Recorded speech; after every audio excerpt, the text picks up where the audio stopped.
they wanted to make sure that this thing is passed maybe without a lot of noises. In fact, they really made sure that most of the members like us, we were not aware when that thing was being passed. They just called some few.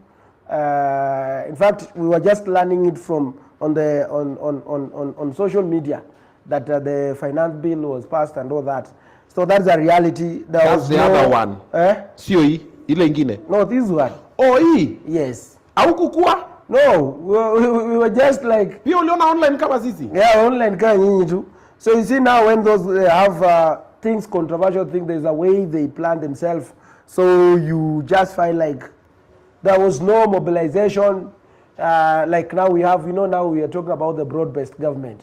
Okay. So when we are talking about the broad-based government, so now the work of the whips is to whip the members, to tell the members that tomorrow we are discussing this issue like this. That's why now you find like they discuss it earlier, before even the Gen Z protest on 25th. Okay. So they came it earlier. So you don't know, and most people had anticipated that maybe the same day like on 25th. So there was no consistency when it was being discussed, and they made it sure that very brief and passed it and made it into the law. So after they signing it on 20, but still in all, there are issues that I really feel, and what they did right now is because in the last previous finance bill, they tried to go to the people, directly to the people, but this time around they have gone now to the business employers to look at so that they press the other people, but not direct. But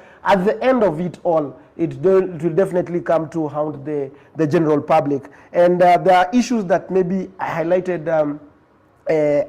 in the finance bill that I do believe that it's not really good for the Kenyans, but because now we are being led by, can say, a confused government, so they cannot understand some things.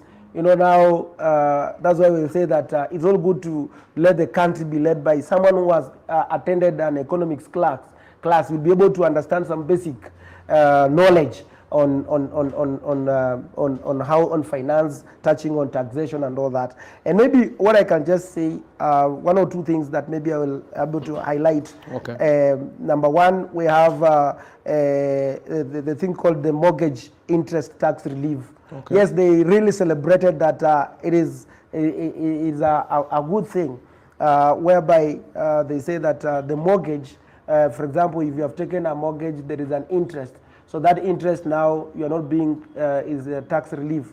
But now you find like it's only going to affect those people who are maybe taking the mortgage for construction. But there are those also people who go buy the loan, take the loan from the banks and go and buy those the houses directly. Yeah. So you find that it is not it compromises and not give also the doubt of benefit to other people.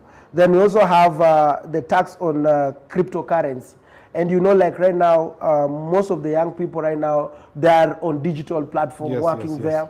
Money, they're doing those securities, and they are doing the analysis on, you understand the crypto market, wale foreign currency. Yeah. And you find like what they did is that they reduced it, the tax on those foreign, those exchange, whatever, from 3 to 1%. But now what they did is that, because when you're going to your trading cryptocurrency, maybe in finance or there are those, the way they call them. Now, instead of taxing on profits, like for example, maybe you are investing maybe 100,000 into the cryptocurrency. So they will charge maybe that 1.5%, whether you get those things are very volatile. Yes, they keep on fluctuating. You can put in the money and then you can get it or recule.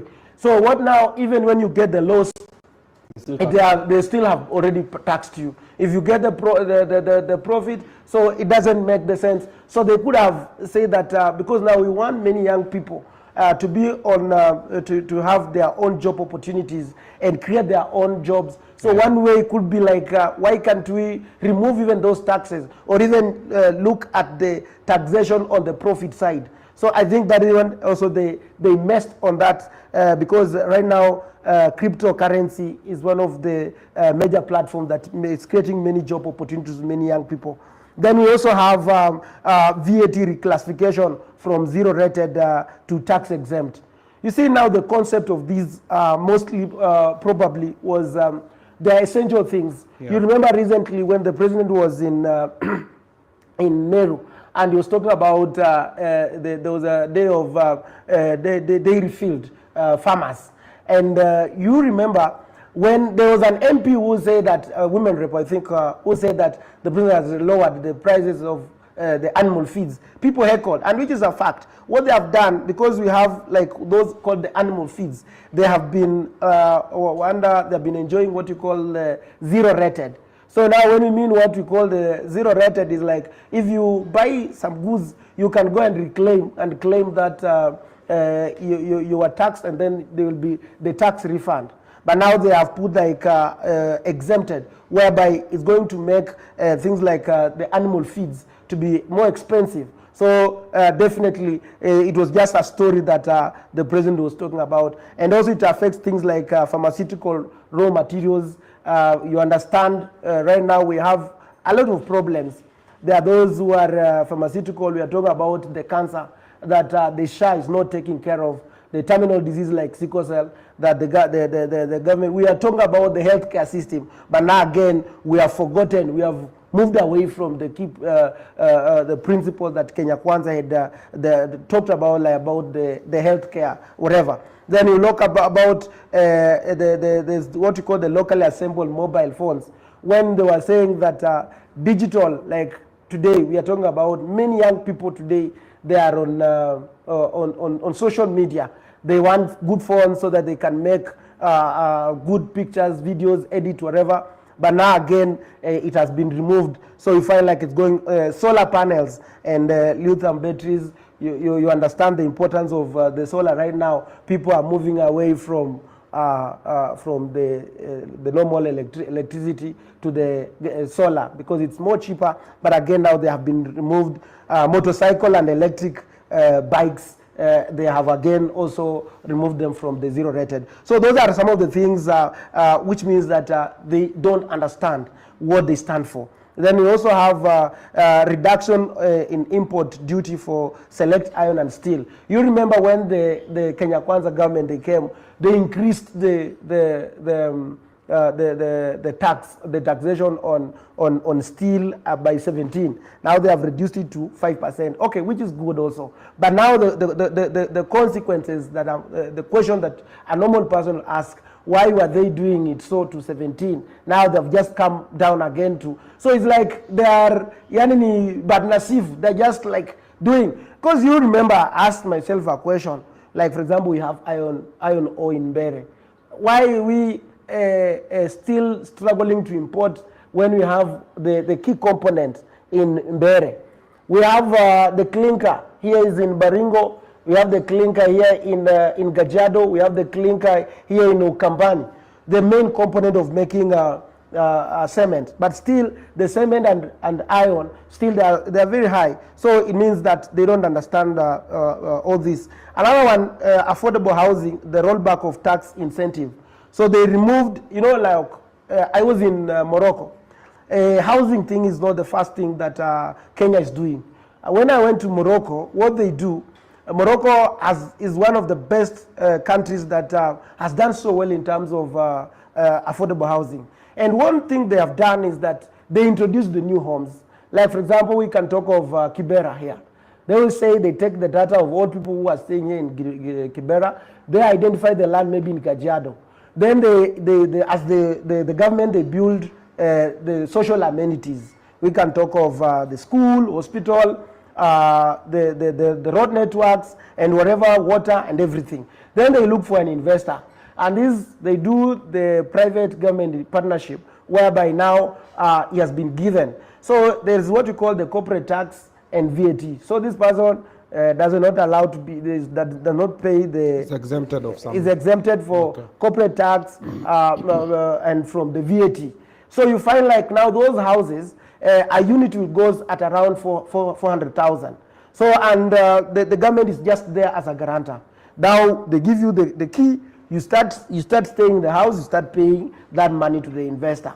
So you find like at the end of the day that you build a certain number of units, then you enjoy all those benefits. But now in Kenya, it's surrounded with a lot of, there's no transparency in it. So initially, they had about this thing of affordable housing. So you see now from the word affordable, it means that it should be affordable. From the word of construction, the word itself. Yeah, the way you construct, like the cement should be low, everything, there should be some benefit so that at the end of the day, when you build it cheaply, you also sell it at a gooder price or lower prices. But now you look at what they have done is that they were enjoying the removal of VAT incentives. There was some VAT that they were enjoying, and also like the tax, corporate tax, they have also removed from the affordable housing. They were enjoying like paying 15%, but they have removed that 15%. Now they're going to pay it at 30% and all that. So it's like they don't understand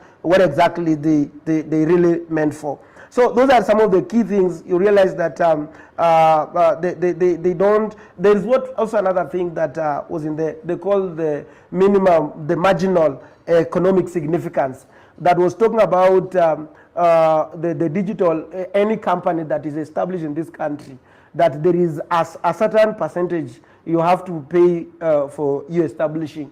So all these things makes that it doesn't make sense at all it's going to push the business people, and then it leaves the common mwananchi to suffer. I think that is one thing that I can say about the finance bill.